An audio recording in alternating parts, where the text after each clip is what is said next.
Tiga pemain asing PSIS tampil gacor, Mahesa Jenar tembus 3 besar klasemen.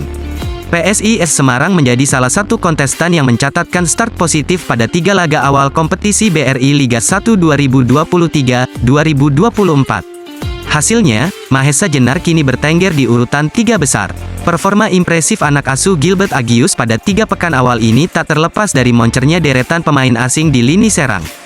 Hasil positif yang diraih PSIS Semarang pada 3 pertandingan awal musim ini turut diwarnai dengan kembalinya Carlos Fortes sebagai sosok predator yang mulai aktif menebar teror di gawang lawan. Yang terbaru, Carlos Fortes sukses membukukan brace saat Mahesa Jenar menumbangkan Persebaya Surabaya pada laga pekan ketiga BRI Liga 1 2023-2024. Dengan demikian, kini Fortes sudah menghasilkan 3 gol. Catatan ini tentu memunculkan harapan baru. Setelah musim lalu lebih banyak absen karena cedera, striker asal Portugal itu bisa kembali diandalkan sebagai tumpuan penghasil gol di lini depan.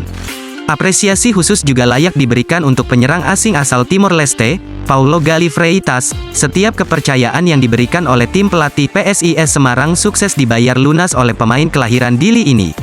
Sejauh ini, pemain yang dijuluki sebagai wonderkid abadi itu sudah menyumbangkan 1 gol dan 1 assist. Dari jumlah menit bermain, Gali sebetulnya tak mendapat banyak kesempatan, sebab, dari 3 laga, dia selalu turun dari bangku cadangan.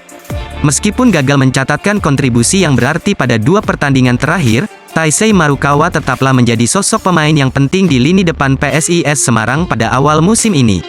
Penampilan yang paling impresif terjadi pada pekan perdana. Ketika itu, winger asal Jepang ini sukses menyumbangkan 2 assist untuk Mahesa Jenar. Setelah itu, dia belum bisa memberikan catatan apapun. Sebab, tak ada gol maupun assist yang tercipta pada 2 laga berikutnya. Hanya saja, gol perdana PSIS Semarang via eksekusi penalti pada laga kontra Persebaya tak bisa dilepaskan dari peran Marukawa. Pergerakannya di area kotak penalti memaksa bek lawan melakukan pelanggaran yang berujung hukuman penalti.